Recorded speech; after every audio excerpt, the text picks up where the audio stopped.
अस्सलाम वालेकुम। क्या हाल चाल? उम्मीद करते हैं कि आप खैरियत से हो। अगर मर्द आए कि आप अपनी आप खुश रहें, हंसते और मुस्कुराते रहें और इसी तरह हमें अपना प्यार दिखाते रहें। बिल्कुल जी, मेरा नाम मोहम्मद है। मैं हूं तारिक मोहम्मद। मैं मोहम्मद यूसुफ। मैं उबैद इम्तियाज। आज हम जिस वीडियो पे रिएक्शन देने जा रहे हैं, इस वीडियो का टाइटल है पीएम मोदी इंटर वार टर्न यूक्रेन।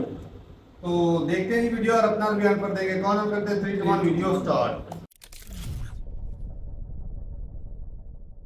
नमस्कार and welcome you all to Study IQ. मैं हूं प्रशांत धवन। ना मुझे यहाँ पर ये दृश्य देखकर यही बोलना पड़ेगा, अद्भुत है। सिर्फ भारत ही है जो ये कर सकता है। दुनिया में कहते हैं वैसे 7 वंडर्स हैं, 7 अजूबे हैं। 8वां मैं कहूँगा भारत की विदेश नीति है, क्योंकि दुनिया में कोई भी देश नहीं है जिसके प्रधानमंत्री उन दो कंट्रीज के लीडर से मिले लगातार कुछ ही महीनों में बैक टू बैक, जो आपस में जंग कर रहे हैं। इधर आप देख पाओगे जब G7 समिट हुआ इटली में, तब पीएम मोदी जेलेंस्की से मिले 14 जून को। फिर पुतिन से मिले रशिया में, एक बहुत ही इंपॉर्टेंट इंडिया रशिया समिट हुआ। इस समिट के बाद काफी आलोचना भी हुई कि पीएम मोदी पुतिन से क्यों गले मिले हैं, ये गलत है वगैरह।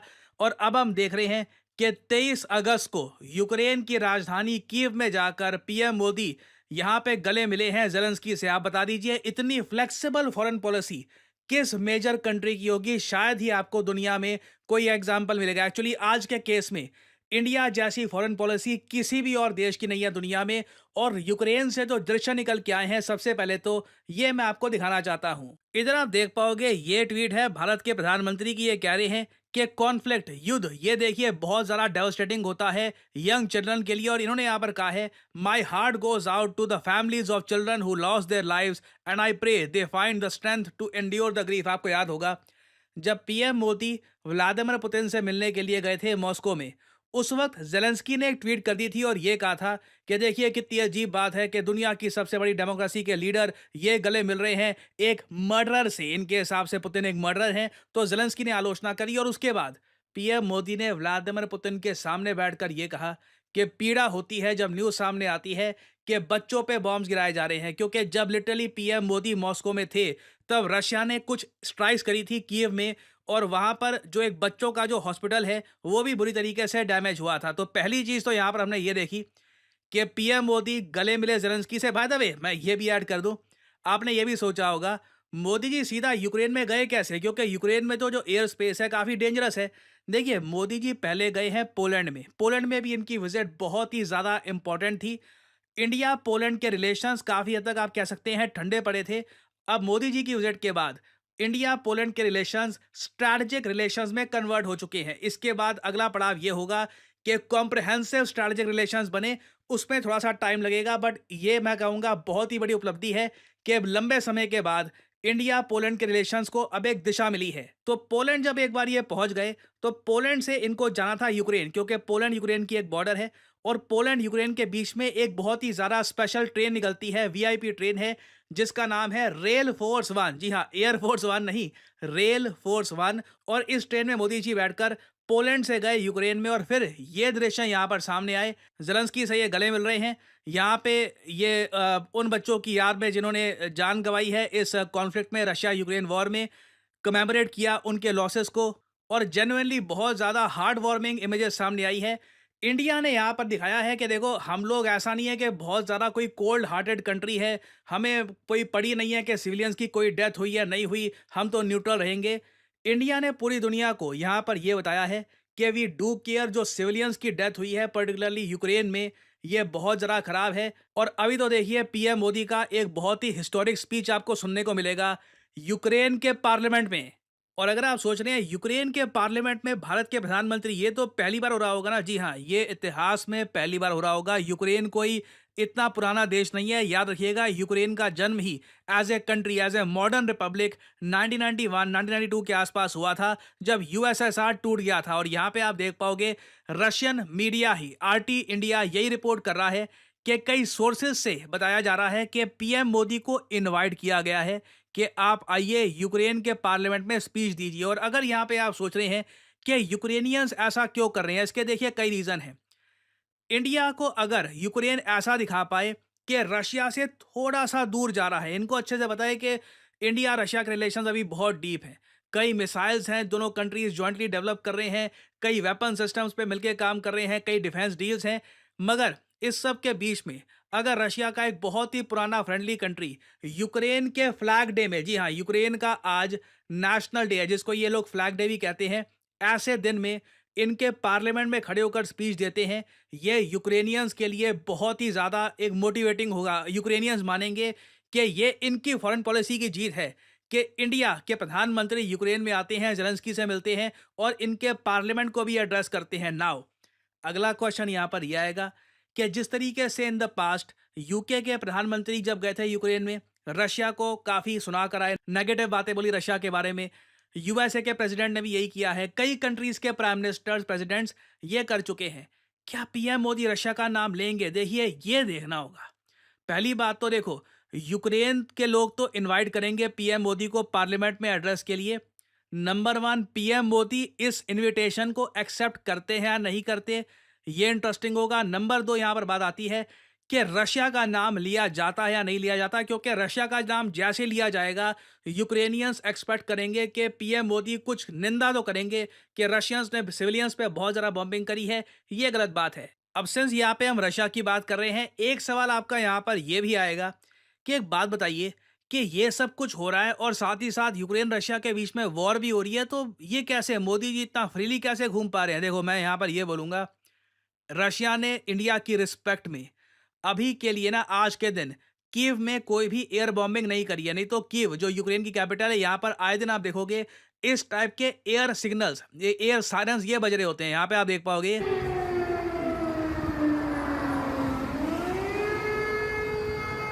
जब भी ये सायरन बजते हैं ना, तो लोगों को एक आइडिया लग जाता है कि लग रहा है कि कहीं ना कहीं से रशिया के फाइटर जेट्स आएंगे, कुछ बॉम्बिंग करके जाएंगे, तो लोग छुप जाते हैं और लोगों को मोबाइल फ़ोन में नोटिफिकेशन भी मिल जाती है कि कौन सा एरिया डेंजर जोन में है, कहाँ पे आपको खुले में नहीं घूमना। जब से मोदी जी यूक्रेन में गए हैं, एक बार भी ये एयर रेड नहीं हुई, कोई भी सायरन नहीं बजा, मतलब कि रशिया ने भी थोड़ा बहुत अपना हाथ रोक रखा है। रशिया भी अभी के लिए कीव में, एटलीस्ट जो यूक्रेन की राजधानी है कीव, वहां पर कुछ अटैक अभी के लिए नहीं कर रहा। बट यहाँ पे ना एक बात ये भी आती है, ये रशिया ने जो किया यूक्रेन में सिविलियंस पे अटैक करके गलत था, मगर यूक्रेन ने हाल ही में रशिया के एक शहर क्रास्नोदार पे जो अटैक किया है, उसका क्या, ये मैं आपको बताता हूँ। इधर यहाँ पे आप देख पाओगे, ये है रशिया का एक बहुत ही फेमस शहर क्रास्नोदार, सुंदर शहर है और यूक्रेन से एक्चुअली काफ़ी दूर है। ये कंफ्यूज मत कर लेना कि ये यूक्रेन का पार्ट था। It is very far from Ukraine और रिसेंटली यूक्रेन की तरफ से एक स्ट्राइक आया और यहाँ पे जो एक ट्रेन फेरी है, इसको बुरी तरीके से डैमेज हुआ है। तो अब देखिए, यूक्रेन भी ओपनली रशिया के जो शहर हैं, चाहे मॉस्को हो, चाहे क्रास्नोदार हो, चाहे इनके कई और शहर हो, उन पर ड्रोन अटैक करने की कोशिश कर रहा है। और आने वाले समय में जो ये थिन लाइन है ना कि कौन सिविलियंस पे अटैक कर रहा है, कौन नहीं कर रहा, ये काफ़ी धुंधली होने वाली है। और सबसे ज़्यादा चिंताजनक बात यह है कि व्लादिमीर पुतिन ने ऑफिशियली यूक्रेन पे आरोप लगाया है कि ये लोग स्ट्राइक करने की कोशिश कर रहे हैं कुर्स्क रीजन के न्यूक्लियर पावर स्टेशन को, और रशिया ने ऑफिशियली इसके बारे में एक रिपोर्ट दर्ज करी है इंटरनेशनल एटॉमिक एनर्जी एजेंसी को। इसके बाद अगर रशिया ने एक एक करके हर कंट्री को यह बताना स्टार्ट कर दिया कि देखिए, हमारे न्यूक्लियर पावर स्टेशन पे आक्रमण करने की कोशिश करी गई थी, और मैं वैसे ये बता दूं, किसी न्यूक्लियर पावर स्टेशन पे अगर आक्रमण होता है ना, तो इतना सारा जो वहाँ पर फ्यूल था, जो वहाँ पे पावर जनरेशन का प्रोसेस था, उसका इतना डर्टी मटेरियल बाहर निकलेगा कि कई किलोमीटर तक लोग मर सकते हैं। एक मास स्केल डिस्ट्रक्शन हो सकती है, ये चेरनोबिल जैसा इवेंट हो सकता है। तो रशिया की जो यहाँ पर कंसर्न है बिल्कुल वैलिड है, और एक बार रशिया ने हर कंट्री को बोलना स्टार्ट कर दिया ना कि हमारे न्यूक्लियर पावर स्टेशंस ये खतरे में हैं, तो उस केस में आप मान के चल लीजिए, फिर रशिया हो सकता है अपनी ही धरती पर कुर्स्क में ही एक small scale nuclear device use कर ले। इस इवेंट के धीरे धीरे हम करीब बढ़ते जा रहे हैं एज टाइम पासेस। तो अभी देखिए, मोदी जी का मोस्ट प्रॉब्ली लगता तो यही है, यूक्रेन के पार्लियामेंट में एक स्पीच भी सामने आएगा। अगर वो स्पीच देते हैं यूक्रेन के पार्लियामेंट में, उससे रिलेटेड जो खास डिटेल्स हैं, उससे रिलेटेड मैं आपके लिए अपडेट्स वीडियोस या शॉर्ट्स में लाता रहूँगा ऑन स्टडी IQ। और हाँ, एक बार ना मैं चाहता हूँ कि आप सब लोग इमेजिन करके देखो कि आपने एक यूपीएससी का कोर्स परचेज किया, और कोर्स परचेज करने के बाद उस यूपीएससी कोर्स के थ्रू हर हफ्ते आप एक ऐसे टेस्ट में, ऑनलाइन टेस्ट में पार्टिसिपेट कर सकते हो जहां पे कैश प्राइज है 11,000 रुपये। एवरी सिंगल वीक आपको 37 बार मौका मिलेगा 11,000 रुपए जीतने का। अगर आप में एबिलिटी है, बार बार भी जीतिए, 4 लाख से ऊपर का कैश प्राइज आप जीत सकते हैं। नाउ ये सिर्फ इमेजिनेशन नहीं है, this is reality. Study IQ इतिहास में पहली बार स्टडी आईक्यूज रैंकर्स बैच लेके आया है आप लोगों के लिए। आपको करना क्या है, सिंपली जाइए इस वीडियो की कमेंट सेक्शन में, यहाँ पे आपको मिलेगा ये लिंक, इस लिंक पर करो क्लिक और यहाँ पे आप परचेज कर सकते हैं स्टडी आईक्यू का रैंकर्स बैच। जो प्राइस यहाँ पर लिखा है इसको देखना भी मत, सिंपली यहाँ पर कोड यूज करिए PG10 और जो ये बड़ा सा प्राइस है ये गिर कर बहुत ज्यादा छोटा सा हो जाएगा। So don't worry about the price. इस कोर्स में ऑब्वियसली आपको free of cost Study IQ का प्रेपरेशन बॉक्स तो मिलेगा ही, साथ ही साथ 1-to-1 mentorship, answer writing programme, prelims, mains और इंटरव्यू। इस कोर्स को परचेज करते ही आप एलिजिबल हो जाओगे उस टेस्ट में पार्टिसिपेट करने के लिए। हर संडे को सुबह 11 बजे वो टेस्ट होगा। Students from all over India जिन्होंने परचेज कर रखा है स्टडी आईक्यू का कोर्स, इस टेस्ट में करेंगे पार्टिसिपेट। और आने वाले समय में मैं आपको बता दूं, जो ये 11,000 का प्राइस है इसमें भी हम काफी इंप्रूवमेंट्स करेंगे। The prizes will keep on getting more and more interesting. तो ये एक बहुत ही रेयर इनिशिएटिव है by study IQ, study IQ's first rankers batch. Use the code PG10 to get the maximum discount possible. और याद रखिएगा ये बैच 31 अगस्त से स्टार्ट हो जाएगा। You have limited time, so invest in your knowledge, invest in your self. और इसी note के साथ यह है वीडियो का अंत। Thank you for listening and as always may the gods watch over you. चलो ये वीडियो खत्म हो गई भाई। यहाँ पे जो दो तस्वीरें दिखाई दी ना, एक तो ज़ेलेंस्की की और एक पुतिन की, तो फर्क दिख रहा था कि जो व्लादिमीर पुतिन है वो भाई साहब खुश दिख रहे थे और जो ज़ेलेंस्की है उनका मुंह जो है ना वो उतरा हुआ था। तो एक होता है ना कि भाई ये एक फॉर्मेलिटी के लिए गले मिलने वाला सीन था जो ज़ेलेंस्की और PM मोदी दोनों तरफ से, ये दोनों तरफ से, क्योंकि भाई PM मोदी भी इतने कुछ नहीं लग रहे थे। अगर आप तस्वीर को गौर से देखो देखा तो PM मोदी भी कुछ नहीं थे, बस वैसे मुंह करके चेहरा सा करके बस गले मिला, सिर्फ और सिर्फ अमेरिका को दिखाने के लिए कि भाई हम न्यूट्रल हैं, हमारा रशिया के साथ भी जितना रिलेशन है उतना है भाई आप लोगों के साथ है, आप इस बात को हमारे दोनों अच्छे दोस्त हैं। हाँ, तो बाकी भाई जो PM मोदी ने बात की, साफ है कि भाई जब PM मोदी का दौरा था रशिया में तो वेस्टर्न मीडिया और वो सारे चीख रहे थे, कुत्तों की तरह सारे भौंके भी थे। वो हुआ भी था कि वो बाशमूल अमेरिका भी अटैक हुआ था ना स्कूल पे, उसमें कई बच्चे तो अब ये जो कर वो तो रहे हैं, बताया अच्छा ना मुझे कि- ये बताओ, उनके न्यूक्लियर जो स्टेशन है उन पर ये अब हमला कर रहे हैं यूक्रेन वाले, तो उससे कितनी खराबी होगी? तो रशिया तो तबाह बर्बाद होकर रह जाएगा। अब किसी यूरोपियन ने नहीं आवाज उठानी है, ये किसी भी तो यार, बात है। दोगलापन है यूरोप और उसकी एरिया भी कब्जा लिया है और आए दिन ड्रोन से उन पर हमले भी कर रहा है। तो जंग तो तकरीबन बराबर की हो रही है, बराबर की हालांकि हो रही है। रशिया इतना समझो कि अमेरिका लड़ रहा है, यूक्रेनी अमेरिका लड़ रहा है किस्म का, हर चीज तो उनकी ये है। भी कह सकते हैं। अगर हकीकत है। कानूनी तौर पे देखे ना तो जो रशिया की जंग है वो जायज भी है, जिस तरह हुआ था ना, नहीं मैं बताता हूँ भाई, बात सुनो पहले। वो रशिया ने वो जो एरिया है वो कब्जा के उसको आजाद करवाया, फिर उन्होंने भाई साहब कहा कि भाई हमारे ऊपर जंग हो रही है, आप हमारी मदद करो, जो एरिया जमीन का कब्जा आया, तो वो एक कानूनी तौर पे कोई जो दूसरी स्टेट है मदद मांग सकती मांग सकती है, है, बिल्कुल। और उन्होंने मदद मांगी और इसलिए भाई वो चले गए। ऐसे ही। तो वो एक कानूनी तौर पर भी देखा जाए तो UN की रेजोल्यूशन में वो ठीक है, रशिया रशिया लेकिन एक और दुख भी है, अगर PM मोदी वहां पे गया ना, पहले रशिया फिर यूक्रेन, अगर वो चाहता है ना कि उसका कि वो दोनों जो कंट्रीज हैं वो तहम्मुल से बैठ जाएं, तो ये उसका एक बहुत बड़ा स्टेप होगा। यार सिर्फ और सिर्फ मीडिया में नहीं, नहीं, ऐसा कर नहीं सकता, ऐसा मुमकिन मैं नहीं एक है। बात कर ही नहीं है। बिल्कुल तेरी बात नहीं, ठीक वो है। पहले दिनों जब ये युद्ध शुरू होने वाला था ना, उस समय PM मोदी ने कोशिश की थी, लेकिन सबसे पहले तैयब एर्दोगान ने की थी और ये दोनों के ज़ेलेंस्की बाद नहीं भी की माना। थी, लेकिन उस दिन भी ज़ेलेंस्की नहीं माना। आज भी मोदी जब बाद में गए उस वक्त भी इसने इनकार किया। अब शातिर दिमागी तुम्हें अमेरिका की दिख रही है, बिल्कुल हिस्सा दिख रही भी है। रशिया का,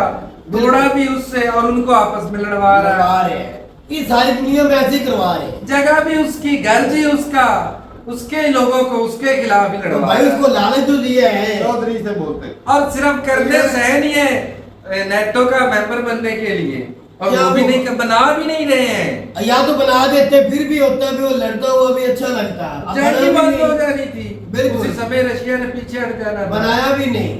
लेकिन वो नहीं चाहते, वो तो चाहते हैं कि दुनिया तबाही की यार तरफ वो जाए। चाहते हैं, खासकर रशिया सबसे पहले तबाह अमेरिका ये चाहता है। कमजोर करना चाहता है, सबसे क्योंकि उसका इशारों के मामले में रशिया चाइना तगड़ा से है। भी ज्यादा उसका ताकतवर चाइना कुछ पोजीशन जान है के ना। हालात नहीं करता जितना रशिया का खौफ है उसे। रशिया को वो तो इकानमी के पीछे लगा हुआ है चाइना तो। पहले इसकी टांगे काटेगा, हाँ, फिर चाइना की तरफ पीछे पड़ जाएगा, फिर जाएगा। इंडिया के बीच में इंडिया भी आ जाता है। इंडिया को नहीं, पाकिस्तान है बस। रशिया और पाकिस्तान की मुमार क्या नहीं करना नहीं है? नहीं नहीं, जो पाकिस्तान की इकानमी नहीं मद में है आते हैं ना, उनकी ये बात ना, उसके पास कोई इस तरह कोई क्या सामान उनका है रशिया की तरह। मेन दरवाजा, मेन फेस है रशिया। चले भी बाकी भाई ये बात है कि रशिया इसलिए अमेरिका को चुभता है, एक तो उसका एरिया बहुत बड़ा है बिल्कुल। और उसके पास कुदरती मिसाइल बहुत ज्यादा है और मिसाल दे रहे हीरे सोना सारा गैस देश वो है ना, हर चीज है। तो इस खित्ते में सबसे जो बड़ी बात है, इस खित्ते में 13-14 अमेरिका- कंट्री को साल बांटा और है। न्यूक्लियर वेपन भी उसके बाद अमेरिका को टक्कर देता है, अमेरिका के सामने फेस करता है, तो वो उसे हालांकि जितनी इकोनॉमी अमेरिका की है ना उतनी रशिया की थी, तो अमेरिका की बात लगती भाई। बिल्कुल लगती। लेकिन वो कहता है ये इतना हमारे सामने इतना भी सर न उठाए। हाँ। बात ये तो भाई वो आपस में लड़ाओ लड़ाओ। पावर का रूल ही है कि भाई दूसरों को लड़ाओ। और रशिया का बड़ापन ये भी देखो कि जिस समय पीएम मोदी यूक्रेन में मौजूद थे, उन्होंने बॉम्बिंग नहीं, और कुछ बयानबाजी ये भी नहीं हया है की। उनका भाई, जो इंडिया कोई का बयानबाजी बड़ा भी नहीं की भी आप क्यों दोस्ताना ना। दोस्ताना ये भी वो नहीं। सियासत ये बड़ा पान है। है। सियासत में ये चीजें चले जी ठीक है भाई। बाकी भाई दोनों की मीटिंग में जमीन आसमान का फर्क था। ज़ेलेंस्की और पुतिन की, पुतिन जो है ज़ेलेंस्की दिल का- से मिलते हैं, हाँ। ज़ेलेंस्की जो है बस ऐसे उसका मुंह मुंह उतरा हुआ था। और पीएम मोदी भी इस तरह है कि भाई सिर्फ अब उन्होंने भी तो ये और ये सिर्फ मीटिंग जो थी अमेरिका को खुश करने के लिए थी बिल्कुल, भाई। बिल्कुल। कि ये जो मामला जो रशिया में जो गले मिलते हैं ना, हालांकि लीडर बहुत जो हुआ है कम गले मिलते हैं, ऐसी पीएम बात। मोदी गले मिलते हैं। तो जो पुतिन के साथ गले मिले थे भाई साहब, साफ ज़ाहिर है कि भाई उन्होंने मुद्दे उठाए थे कि भाई इनका ज्यादा झुकाव जो है रशिया की तरफ है, इसलिए जो है बैलेंस बराबर करने के लिए ये ना रशिया दुनिया की आंखों में धूल झोंकने के लिए भी कह सकते हो। हालांकि दोस्त इंडिया का रशिया ही है।